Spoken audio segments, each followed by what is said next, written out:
Hola, ¿qué tal? ¿Cómo están? Bienvenidas y bienvenidos a este ciclo de capacitaciones que estamos realizando como parte del reconocimiento de empresas integradoras. Me permiten presentarme. Mi nombre es Ana Lo, formo parte del equipo del comité técnico de esta iniciativa. Me acompaña también aquí en la sala Michelle Solari, quien va a ser el expositor del tema del día de hoy. Y él representa a la organización Hayas, un aliado nuestro en este reconocimiento de empresas integradoras, que conjuntamente con todos los conocimientos buscamos aquí poder trasladarles a cada uno de ustedes y puedan conocer también acerca de qué otras prácticas pueden ustedes implementar en sus respectivas organizaciones en el marco de este reconocimiento, pero más allá de este reconocimiento, en el marco de sus actividades diarias. Bueno, yo acostumbro hacer un pequeño resumen al iniciar cada una de estas capacitaciones porque es bueno para aquellas personas quienes recién se están conectando a este ciclo de capacitaciones. Nosotros, como parte del reconocimiento de empresas integradoras, tenemos dos componentes específicos. Un primer componente es una caja de herramientas, y esta caja de herramientas lo que busca es sensibilizar a través de diferentes conocimientos, a través de diferentes temas, a cada una de las personas que conforman parte de una empresa, ¿no? Llámese, por ejemplo, a las áreas de recursos humanos, a las áreas de responsabilidad social, a la gerencia general y a todas las áreas involucradas. Y aquí brindamos diferentes conocimientos acerca de cómo poder involucrar en las empresas a la población en condición de vulnerabilidad. Y dentro de estas poblaciones en condición de vulnerabilidad estamos hablando de 7 grupos priorizados, dentro de los cuales, por ejemplo, están mujeres, comunidades nativas, afrodescendientes, personas con discapacidad, comunidad LGTBIQ+, adultos mayores y población migrante refugiada. Esos son los 7 grupos. Los invitamos también a poder visitar nuestra página web, empresasintegradoras.pe, donde van a poder revisar la caja de herramientas. Tenemos aquí las grabaciones de los cursos que estamos dictando cada jueves, y hemos empezado en el mes de febrero y vamos a continuar en el mes de marzo en adelante. Y además van a poder visualizar las guías, normas y diferentes materiales que creemos que son de suma importancia para cada una de sus empresas. Y tenemos como un segundo componente el reconocimiento mismo a las empresas que están involucrando buenas prácticas laborales. Los invito también a poder revisar esta página web. Ya está el cronograma de postulación, están las diferentes bases de postulación, donde ustedes pueden descargarlos, pueden revisar y llenar los diferentes anexos. Hay una declaración de interés que está colgado en la página web, es un formulario pequeño, y todas aquellas empresas que estén interesados en este reconocimiento, los y las invitamos a que puedan llenar este formulario. Bueno, sin más, Michelle, hoy día tenemos una sesión bastante rica en conocimientos, tiene que ver con temas de discriminación, de xenofobia y otros aspectos, y creo que todos los conocimientos que nos brindes el día de hoy van a ayudarnos a todas las personas que estamos aquí en ver qué lineamientos podemos implementar en nuestras organizaciones y poder seguir así involucrando a las diferentes personas en condición de vulnerabilidad. Bueno, entonces el espacio es todo tuyo, Michelle, no te quito más tiempo, y bienvenidas y bienvenidos a todos nuevamente. Muchísimas gracias, Ana. Muchísimas gracias a cada una y cada uno de ustedes que se han dado este espacio de tiempo para poder compartir, conversar y conocer un poquito más al respecto de la discriminación y de la xenofobia. Se escucha claramente, ¿verdad? Es lo primero que quisiera confirmar. Y si se puede ver la diapositiva también. Sí, buenísimo, buenísimo. Entonces, en principio, me gustaría compartirles que hoy en día pues, las organizaciones en general tienen un gran desafío, tienen ese gran desafío de procurar ser esos espacios de convivencia donde todas las personas son iguales, donde se les pueda garantizar los mismos derechos a todas las personas que forman parte de las empresas, de las instituciones, donde todas las personas sean aceptadas, ¿verdad? Donde todas las personas sientan que son valoradas, y también donde se respete la diversidad y se evite pues la discriminación y también la xenofobia. En ese sentido, quería compartirles que para avanzar y contribuir a las diferentes acciones que se puedan realizar para ese fortalecimiento de una sociedad verdaderamente inclusiva, que es lo que todos esperamos y lo que todos quisiéramos valorar en algún momento, y donde se respete la diversidad, además de este espacio y de este gran esfuerzo que está haciendo empresas integradoras, ¿no? Ya saben que pueden visitar también la página web empresasintegradoras.pe. Además de ello, ustedes también van a recibir las diapositivas, estas diapositivas que van a ver en este espacio, y compartirles un poquito que estamos desarrollando un protocolo de actuación en situaciones de discriminación y xenofobia en las empresas. Esto lo vamos a validar también con el Ministerio de Trabajo para que tenga una difusión gratuita a nivel nacional. Y a través de este protocolo, pues, que tiene por propósito fundamental servir de herramienta o referente para las empresas y que les permita de esta manera atender situaciones de discriminación y potenciar naturalmente el cumplimiento de esos derechos de igualdad, de libertad, de dignidad y de no discriminación de todas y todos los colaboradores de las organizaciones. Y ustedes también lo van a recibir de primera fuente en cuanto ya se tenga validado este protocolo. En principio, quisiera que podamos reflexionar qué es lo que se nos viene a la mente, lo primero que se nos viene a la mente cuando escuchamos el término igualdad, ¿no? Igualdad, y por qué debería ser importante considerar este término dentro de ese esquema de convivencia que se llama la organización. Y por cierto, ¿no?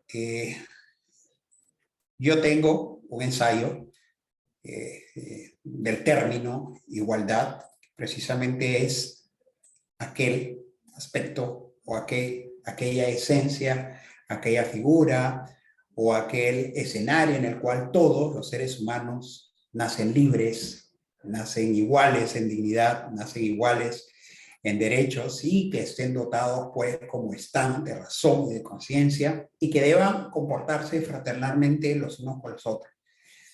Y parto de este concepto que es el primer artículo de la Convención Universal de los Derechos Humanos, ¿no? A partir de ello podríamos llegar a reconocer que la igualdad pues significa que todas las personas sean valoradas, que todas las personas sean respetadas y que todas las personas también gocen de esa misma dignidad, de esos mismos derechos, de los mismos recursos, probablemente del mismo acceso a oportunidades y del mismo acceso también a los sistemas de protección. La igualdad, estimadas y estimados, se basa en poder garantizar que las personas como individuos o grupos de individuos sin distinción, de ninguna diferencia ni distinción, puedan gozar de todos esos derechos, esas libertades que se proclaman en la Convención Universal de los Derechos Humanos, que es el referente general.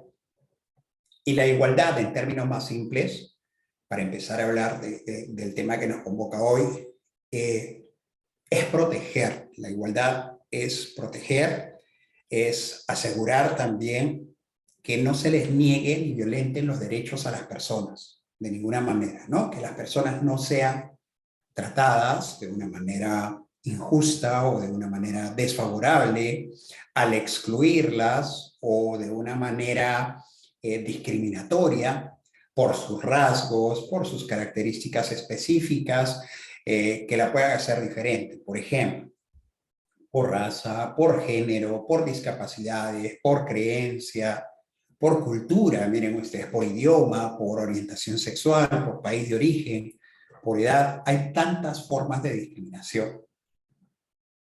Y ya con este preámbulo, quisiera también que vayamos a un segundo concepto que debe empezar a llamarnos a la reflexión, que es la diversidad, ¿no? Diversidad muchas veces la hemos encontrado en muchos libros de texto, probablemente, ¿verdad? Lo hemos encontrado en afiches, en la calle, en los paraderos, metropolitano, en muchos, de repente, mensajes publicitarios, ¿no? Pero ¿qué es lo que implica la diversidad? Y si nos referimos a este referente universal, que es la Declaración Universal de los Derechos Humanos, en el artículo 2, nos dice que toda persona tiene todos los derechos y libertades proclamadas en esta declaración, sin distinción alguna de raza, de color, de sexo, de idioma, religión, opinión política o de cualquier otra índole, o de origen nacional o social, o de posición económica, o de nacimiento, o de cualquier otra condición. En ese sentido, quería que reflexionamos en cuanto a la diversidad y lo que debe implicar, las implicancias de la diversidad, que empiezan por empezar a convivir aceptando, valorando y respetando esas diferencias, ¿verdad?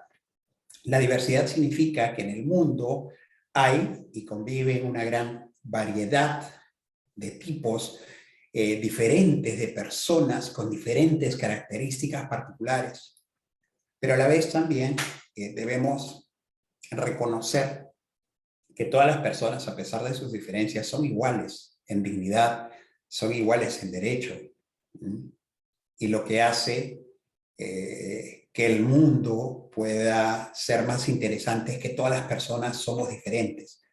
Las principales diversidades, por ejemplo, son las mismas que a la vez son vulneradas al momento o en la acción de discriminación. Por ejemplo, la raza nos hace diversos, las nacionalidades, el género, el lenguaje, las tradiciones, la cultura, los roles sociales, ¿por qué no llamarlo también la orientación sexual, la educación, las habilidades, y muchas otras formas más en las cuales somos diferentes y a la vez diversos?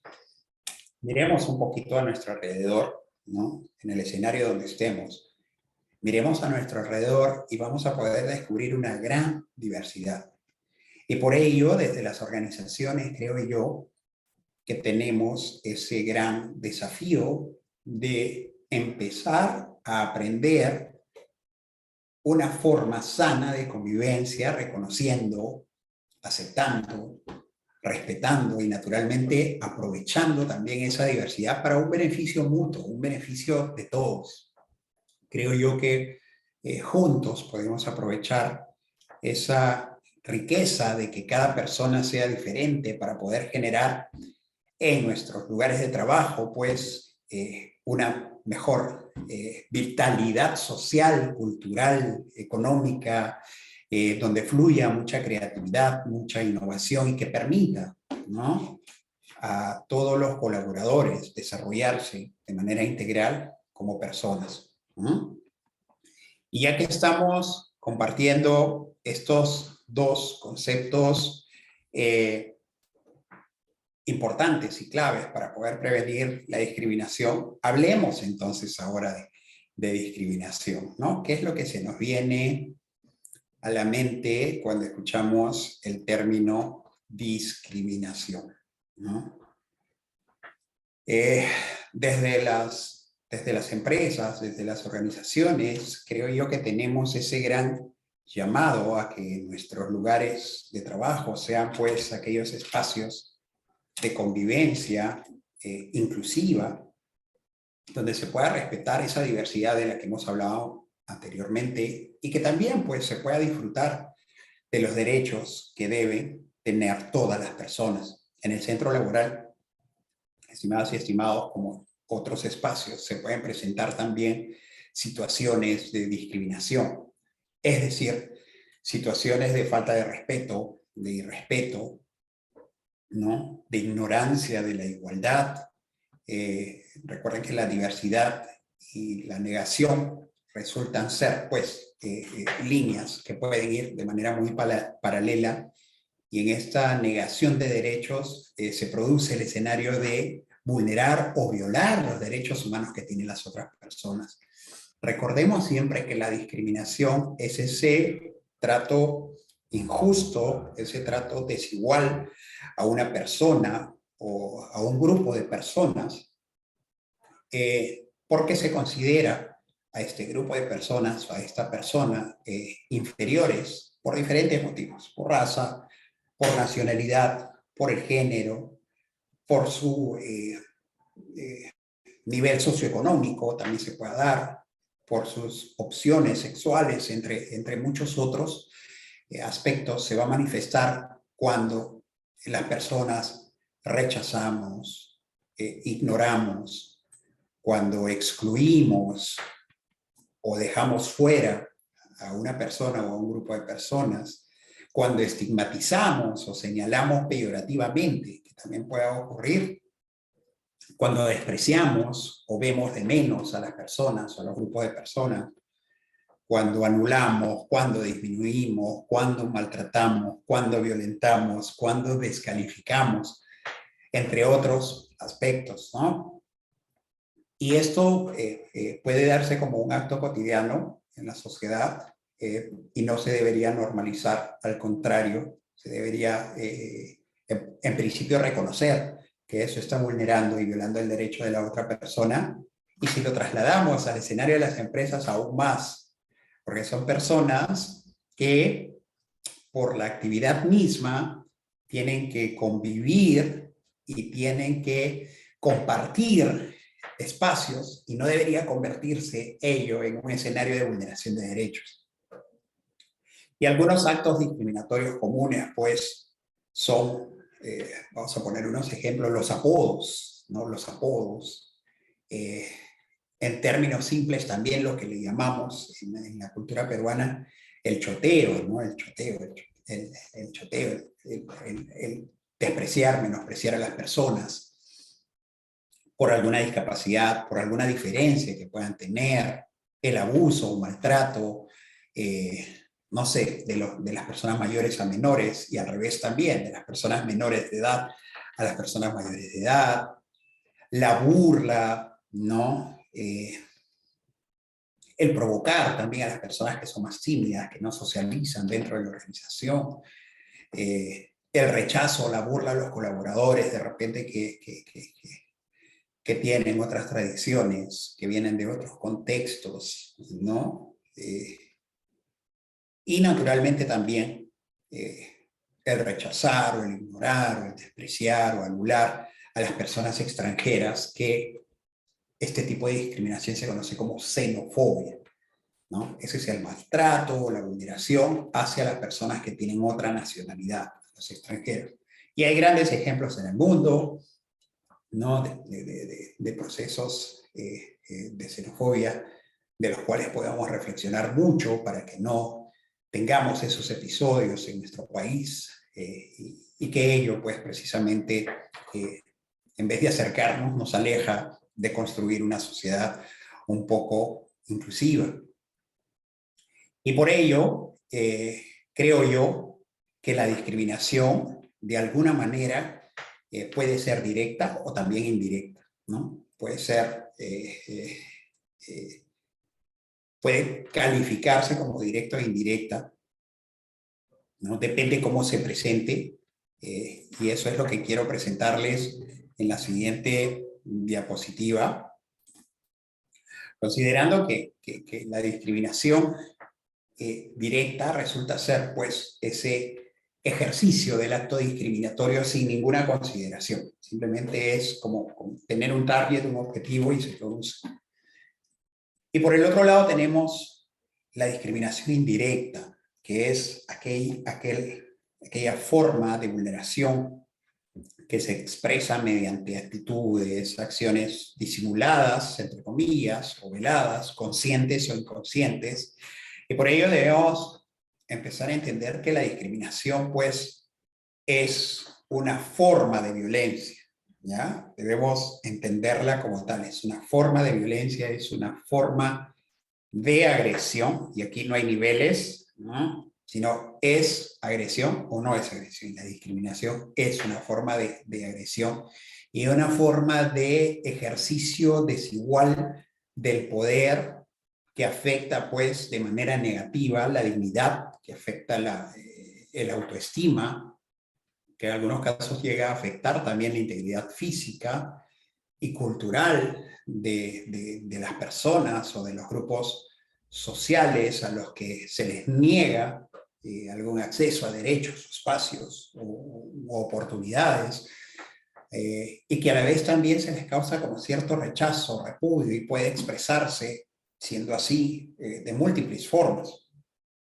Pero todas esas formas, estimadas y estimados, se basan precisamente en los temores de las personas ante lo desconocido o ante lo diferente. Y esto no es una validación de la discriminación, ¿no? Por ello es percibido como una amenaza, ¿no? Las personas discriminan cuando perciben una amenaza, erróneamente, naturalmente. Y por ello pueden ser directas o indirectas.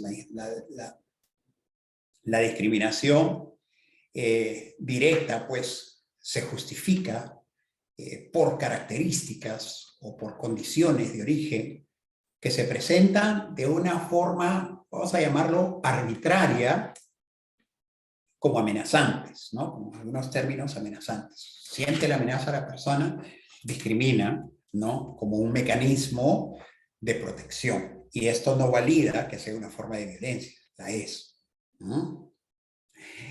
Y en el caso de la discriminación indirecta, pues tenemos aquellas formas que seguramente se han normalizado y seguramente ustedes las han visto en las empresas, y ahora que están viendo un poco más estos conceptos las van a identificar. Por ejemplo, los chistes, ¿no? Son también formas de discriminación. Los sobrenombres, los apodos, ¿no? Los términos que aplicamos a algunos grupos por su nacionalidad, por sus diferentes capacidades, por su idioma, etcétera, etcétera, etcétera. Las formas de relacionamiento, la indisposición, algunos pensamientos o actitudes discriminatorias. Muchas veces son actitudes un poco de odio, ¿verdad?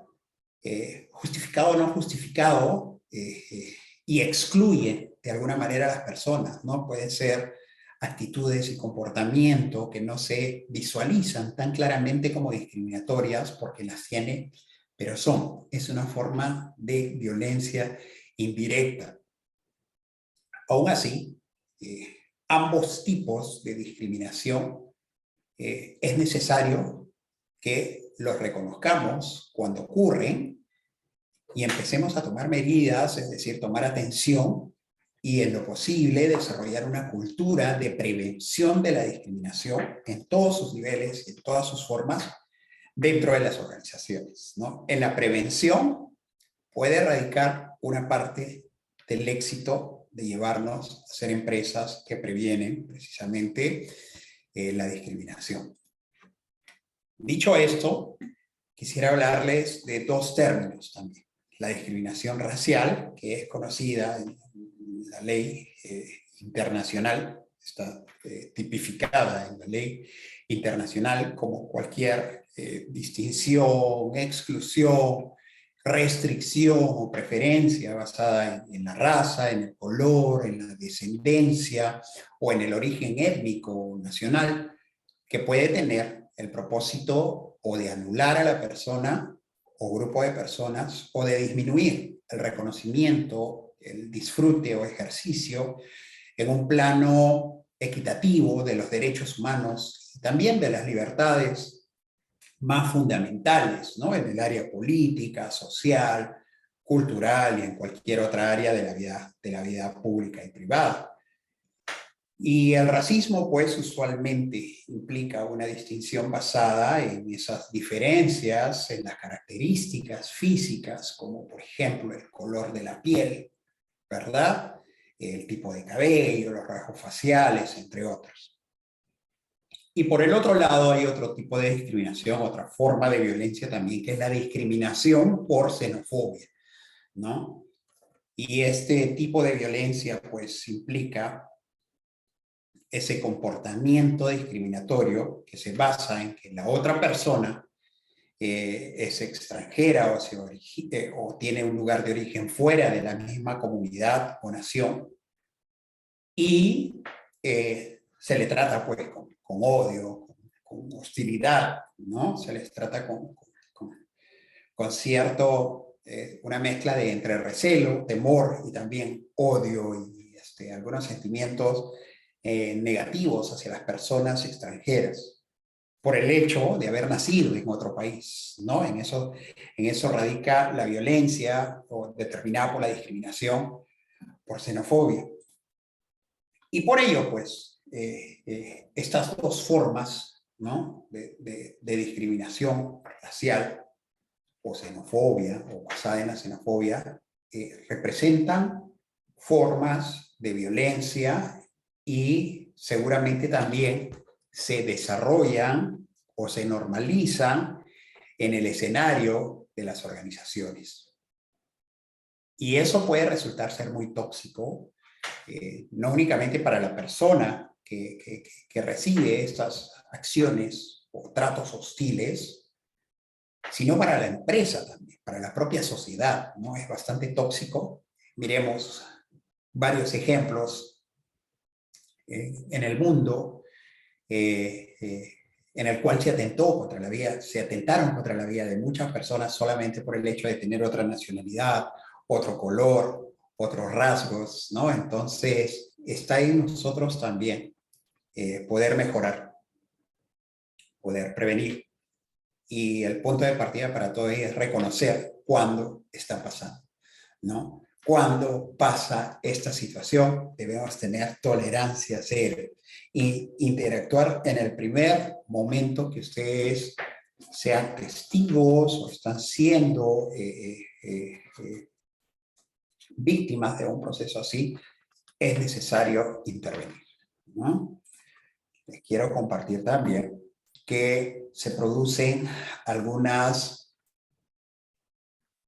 consecuencias de la discriminación, ¿no? Tenemos consecuencias, sí, claro, tenemos muchas consecuencias de la discriminación. Por ello es muy importante que nosotros podamos ver que realmente esta forma de violencia puede no únicamente vulnerar el derecho de las personas, sino más por el contrario, también pueden traer impactos muy grandes, porque la persona víctima de la discriminación en principio es afectada en su pensar de sí mismo, porque llega a creer que no tiene validez, ¿no? Se le resta valor y eso lo asume la persona como tal. La persona víctima de la discriminación en cualquier forma de violencia que hemos mencionado anteriormente percibe que nadie quiere hablar con ella o que no le permiten compartir con ningún grupo. La persona víctima de la discriminación siente miedo, siente temor de participar en distintas actividades, en la organización o en el espacio social, en la comunidad, porque siente que va a ser rechazado. La persona víctima de la discriminación no se siente segura en ninguna parte, y eso también es una de las consecuencias de todas estas acciones hostiles. La persona se siente triste, sin ganas de vivir, se siente rechazado, se siente odiado por otras personas, muestra amargura, muestra enojo, muestra furia hacia quienes le discriminan, tiene sentimientos de vergüenza también, ¿no? Por todos los eventos, por todas las acciones violentas que hay a su alrededor en contra de la persona, como si tuviera la culpa de todo lo malo que pasa a su alrededor solamente por haber nacido en otro lugar o por ser diferente a las personas que la están vulnerando en su dignidad, ¿verdad?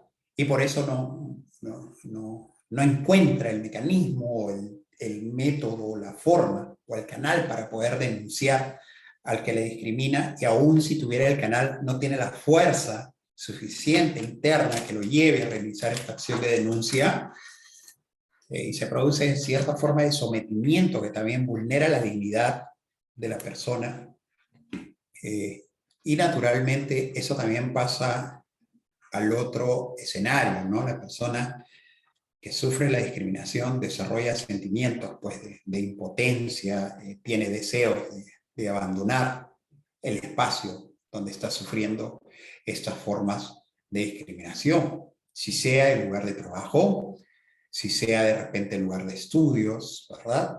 Si sea la comunidad en la cual está, siente el deseo de salir de esa comunidad, ir a otro lugar, a otro distrito, hacer su vida, etcétera, etcétera, etcétera. Y además de lo que les mencioné anteriormente y que ustedes pueden ver en la diapositiva, la persona que ha sufrido alguna forma de discriminación también, entre otras cosas, tiene pues mucha dificultad para encontrar quién le puede ayudar, ya sea, no sé, en la universidad, en la escuela, en la sociedad, en la comunidad, en la familia. Empieza a desconfiar del lugar de trabajo, de los compañeros del área, ¿verdad? De los jefes, de toda la institución en general, porque no siente que sea un espacio de protección a su dignidad. Y trasciende a otros niveles porque la persona empieza a desarrollar también una forma de odio que se puede mantener a lo largo de gran parte de su vida, si no en toda su vida, especialmente aquellos grupos que le han discriminado.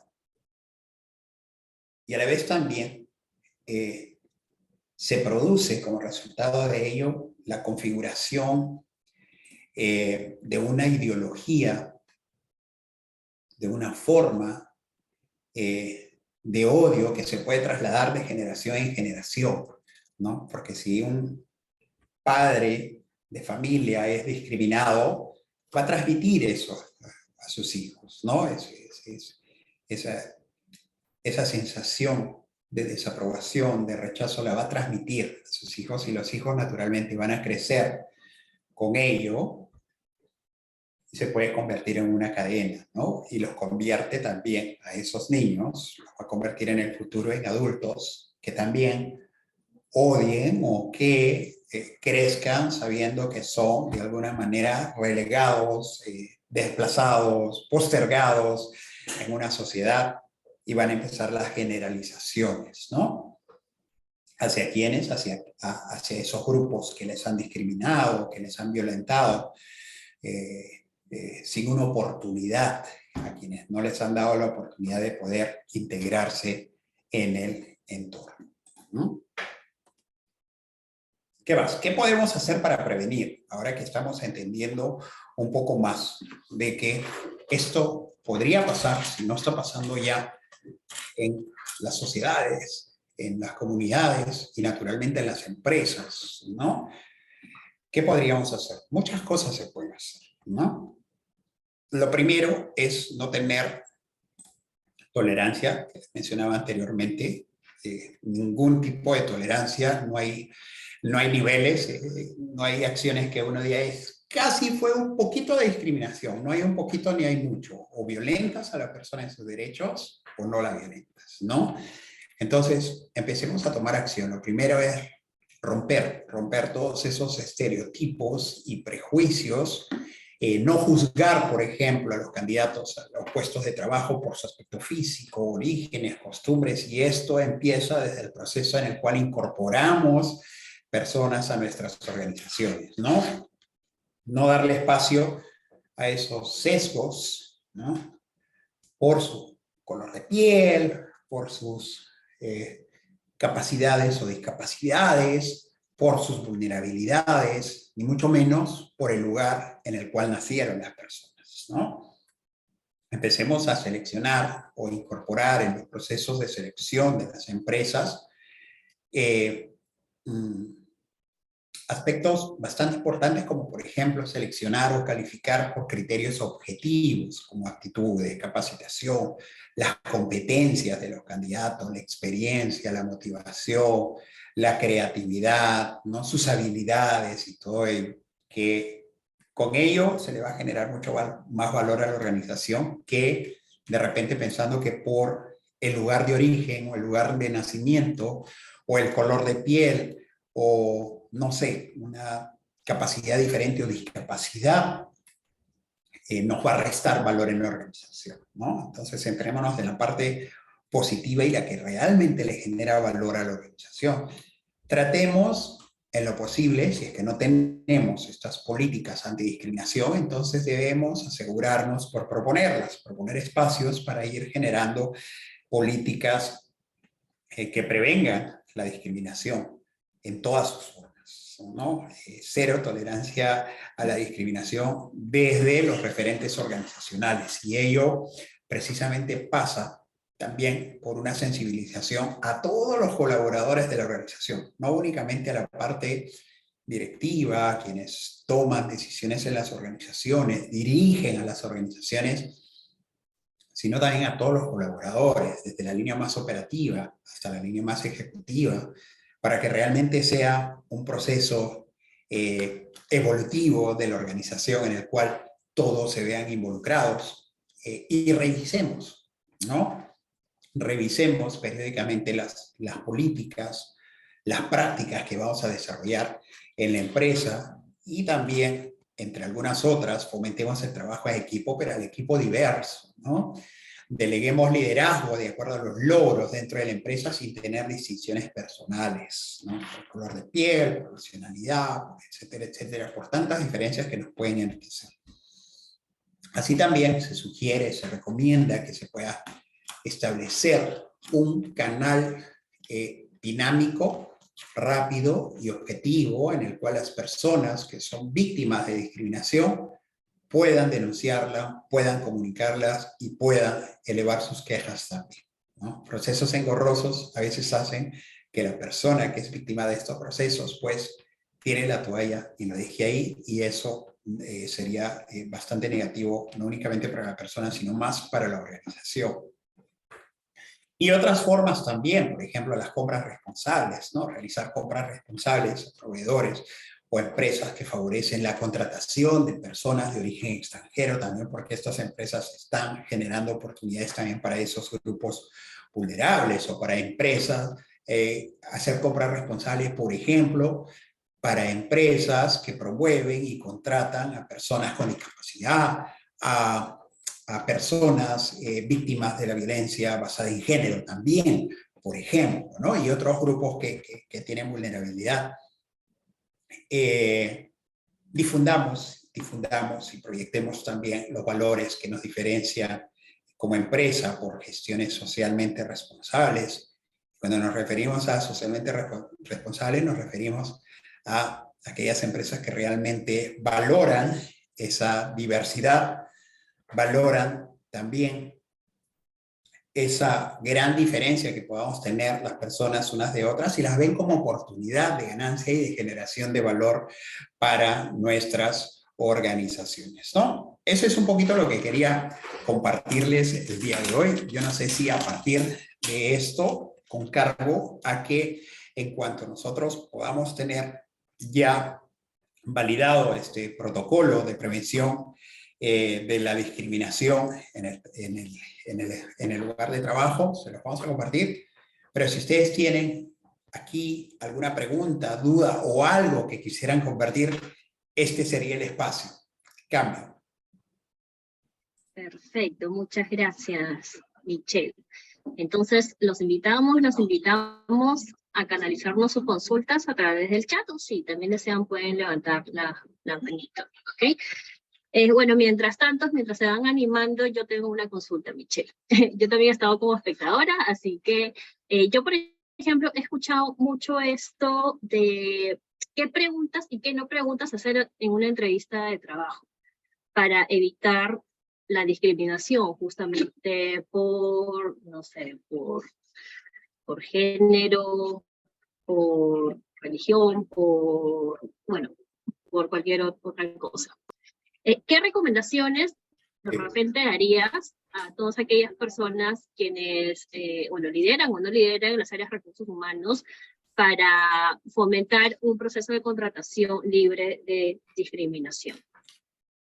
Sí, es una muy buena pregunta, y creo que se inicia por ahí el proceso de que nosotros seamos empresas un poco más inclusivas, empresas que desde el primer proceso de incorporación de las personas hacia las organizaciones, vayamos ya codificando qué mensajes damos y qué mensajes no debemos dar.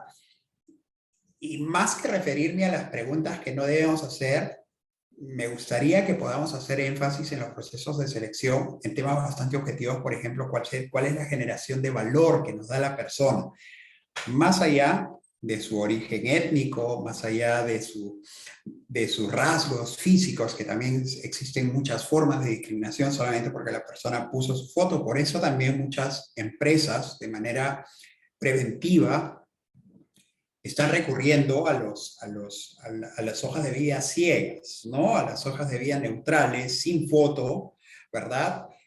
Sin, por ejemplo, sexo, sin, por ejemplo, el dato de la edad, para evitar esos sesgos que se producen, porque probablemente también las empresas podrían estar ante el gran riesgo de excluir a personas solamente por datos que no le van a generar valor a la organización, ¿no? O sea, el hecho de que una persona se postule si es hombre, si es mujer, si no lo es, si tiene otra identidad sexual, si es que tiene de repente más o menos edad, o si es que ha sido víctima de violencia basada en género, o si es de tal nacionalidad, eso no nos va a generar mayor valor en la operación. Eso lo demuestras en el día a día con las capacidades, talentos. Por eso la primera recomendación sería basar las entrevistas de selección en temas altamente objetivos, tratando de identificar más las competencias y habilidades que son finalmente estas las que le van a generar valor al negocio. Cambio. Sí, buenísimo, Michelle. Y qué bueno que lo indicas porque esto empieza desde el proceso de selección, ¿cierto? Bueno, desde el proceso en realidad de convocatoria, selección, e incluso en las diferentes, no sé si decir las áreas que maneja recursos humanos, ¿cierto? Porque muchas veces se habla de oportunidades de formación, de ascensos, y es importante, como tú mencionabas, poder ver el perfil idóneo que se busca para que estas oportunidades sean iguales para todas y todos puedan postular, por ejemplo, si desean aspirar a un puesto específico dentro de la misma organización.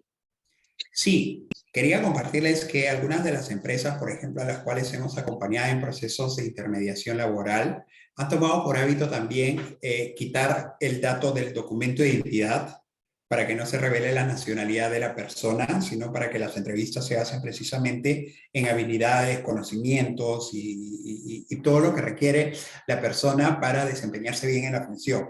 Y luego ya en la última parte del proceso, para la formalidad, recién se recurre, por ejemplo, a datos bastante importantes como por ejemplo el DNI, que es necesario validar la información, el derecho al nombre, apellidos, exactamente, la calidad migratoria y todo eso.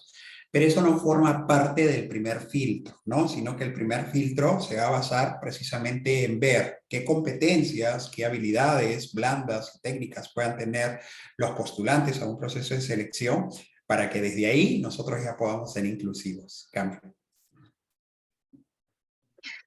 Perfecto, Michelle. Michelle, ahora que mencionas todo el tema, por ejemplo, de nacionalidad, me llega una pregunta por aquí en el que me mencionan un poco sobre la experiencia de la empresa, ¿no? Que, por ejemplo, se desconocía sobre los procesos de contratación de población migrante y refugiada. Habían existido como una especie de sesgo, ¿no? Porque, a ver, la población migrante y refugiada, bueno, han llegado aquí a Perú desde hace más o menos 4 o 5 años atrás, ¿no? Con mayor presencia, obviamente, en los últimos años.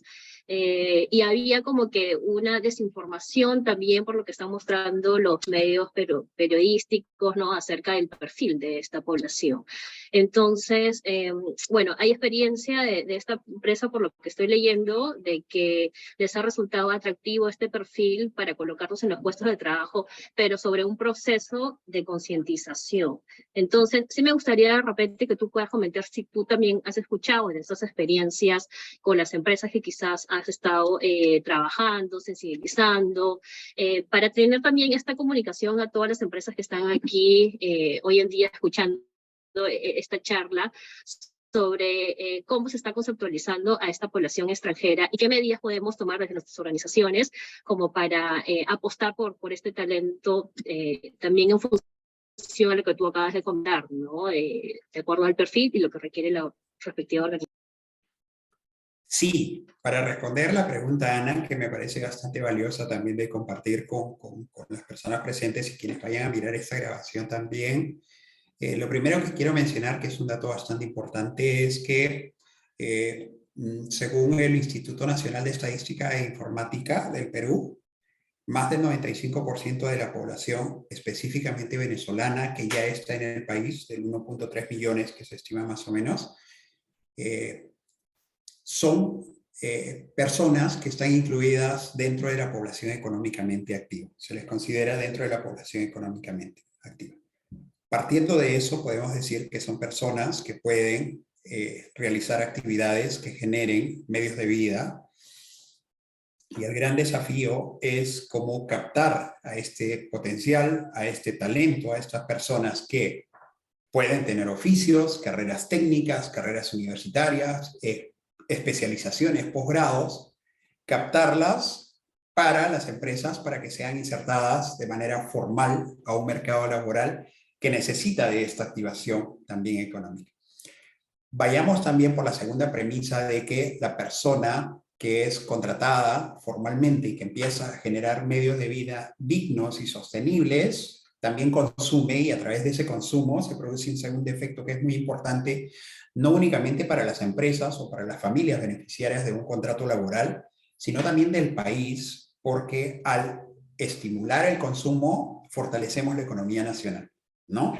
Entonces se produce un otro impacto que probablemente no se veía hasta hace 2 años, probablemente solamente se veía el proceso de la migración como tal, pero no se veía la parte positiva, el valor que puede generar la inserción laboral y formal de todas las personas refugiadas e inmigrantes, y el valor que le pueda dar a la empresa. Ahora bien, muchas empresas tenían la barrera, por ejemplo, de no contratar personas de otra nacionalidad porque no conocían el proceso, cómo se contrata a una persona extranjera en el Perú, considerando que ya con el proceso de movilidad humana de las personas que salieron de Venezuela y llegaron al país, desde instituciones como la Superintendencia Nacional de Migraciones, Ministerio de Trabajo, el Ministerio de Relaciones Exteriores a través de la Comisión Especial para Refugiados, fueron poco a poco creando la normativa que permita hacer frente precisamente a este gran proceso en el cual no estamos preparados como país. Se han dado diferentes avances bastante importantes, por cierto, como por ejemplo que ya no solamente se le puede contratar a una persona con carnet de extranjería, sino también hay otros documentos que facilitan o promueven la contratación de personas refugiadas e inmigrantes. En ese sentido, creo que ya las herramientas para contratar a las personas en la empresa privada y en el sector público ya se están dando, hay mayor difusión, hay mayor accesibilidad. Había otra limitante, por ejemplo, que las personas no podían aperturar una cuenta de ahorros para desembolsarle su sueldo. Hoy día ya hay muchas instituciones que están aperturando cuentas de ahorro, cuentas de sueldo para personas extranjeras, refugiadas, inmigrantes, con diferentes documentos, además del carnet de extranjería. Entonces, cosas prácticas como esas y esos pasitos importantes en algún momento van a decantar que el proceso de inclusión laboral en el Perú, en las empresas privadas y también públicas, sea un tema tan estándar, tan cotidiano, que ya todas las empresas van a tener un porcentaje de población refugiada, migrante, de distintas nacionalidades dentro de sus planillas. Y ese es el mensaje que quiero un poquito dar, ¿no? O sea, si bien es cierto, no habían los instrumentos que nos permitan o que les permitan a las empresas realizar contrataciones formales, dignas para las personas de otras nacionalidades que están en el Perú, hoy día sí las hay, ¿no? Además de ello, también hay más acompañamiento de parte de instituciones como empresas integradoras, con este gran esfuerzo que se está haciendo, de parte de todas las empresas que están trabajando con población vulnerable de otros países, y no solamente de otros países, personas también con discapacidades, sobrevivientes de violencia basada en género y diferentes grupos vulnerables. Hoy día hay muchas organizaciones específicamente en el tema de acompañamiento a las empresas para contratación de personas extranjeras. Igual, nosotros desde Hayas tenemos una línea directa, un proceso de acompañamiento que también es una línea gratuita en la cual podemos asistir a cualquier empresa que así lo necesite, y estamos seguros que a través del esfuerzo que se está haciendo con empresas integradoras, muchas más empresas también se van a ir sumando y más empresas también van a conocer de los beneficios y el valor que les genera no solamente brindar un contrato de trabajo, sino realmente ser empresas integradoras. Cambio. Genial, Michelle.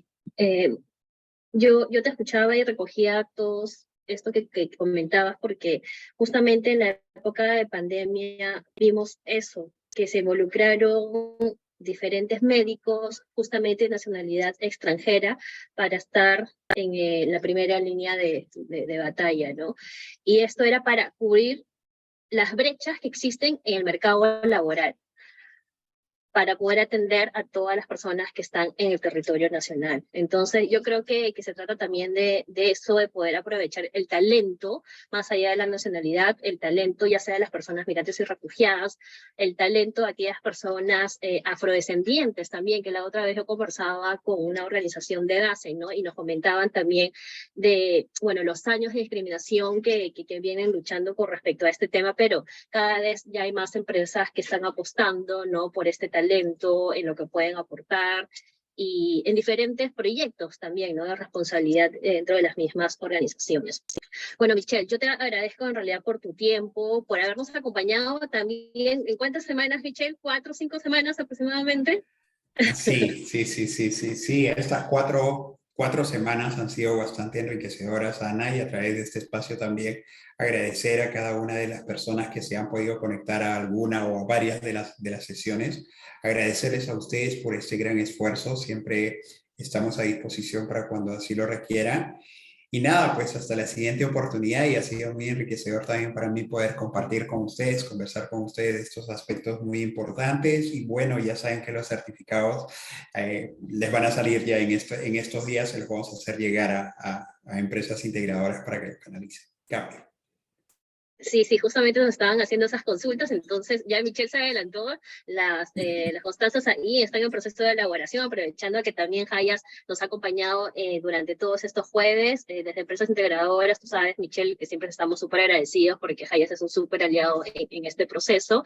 Y bueno, para todos los que están aquí en el taller, les comento de que este ciclo de capacitaciones continúa. No es que no vayamos a ver a Michelle en las siguientes actividades, de hecho que los vamos a ver más adelante en otras que vayamos desarrollando. Comentarles que el próximo jueves, igual a las 4 de la tarde, vamos a tener la sesión con el Ministerio de Trabajo. Estábamos hablando de temas de personas extranjeras, así que la próxima semana vamos a ver sobre la inclusión laboral de personas migrantes y refugiadas, así que aprovechemos ahí con todo nuestro balotario de preguntas para poder hacerlos aquí a los especialistas. Y luego nos va a acompañar el subsiguiente jueves, acción contra el hambre para ver la inclusión laboral de personas con discapacidad. Tenemos también a Emprende UP con la inclusión laboral de adultos mayores. Y bueno, terminando el ciclo al menos de marzo, porque continuamos en abril, estamos con la ONG presente para ver los temas de inclusión laboral de la comunidad LGTBI. Todo este ciclo de capacitaciones ustedes lo pueden encontrar, me permiten proyectar, en nuestra página de empresas integradoras. Bueno, aquí eso es una mirada rápida nada más, donde ustedes van a poder encontrar los requisitos para la postulación, el cronograma que les decía, que ya está publicado. Aquí está la ficha de declaración de interés de las empresas, que lo pueden llenar aquí, es un formulario sencillo, y las bases de inscripción están aquí colgados. Así como esta sesión de capacitación, las vamos a colgar también en nuestra caja de herramientas que se encuentra aquí.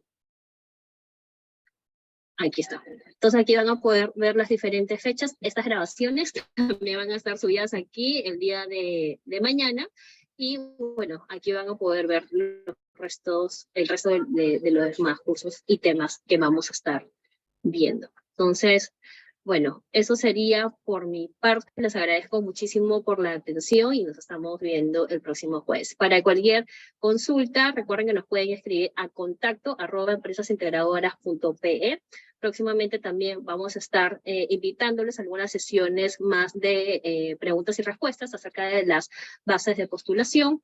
Y bueno, los seguimos invitando a las siguientes actividades. Gracias siempre con el apoyo del gobierno de los Estados Unidos, USAID, la Unión Europea, la Cooperación Alemana y GIZ, y como parte del equipo técnico APADF, CONFIEP, CEDRO, ACNUR y a nuestros diferentes aliados como Hayes que nos acompañan el día de hoy. Les mando un fuerte abrazo y muchas gracias, Michelle, muchas gracias a todos por acompañarnos.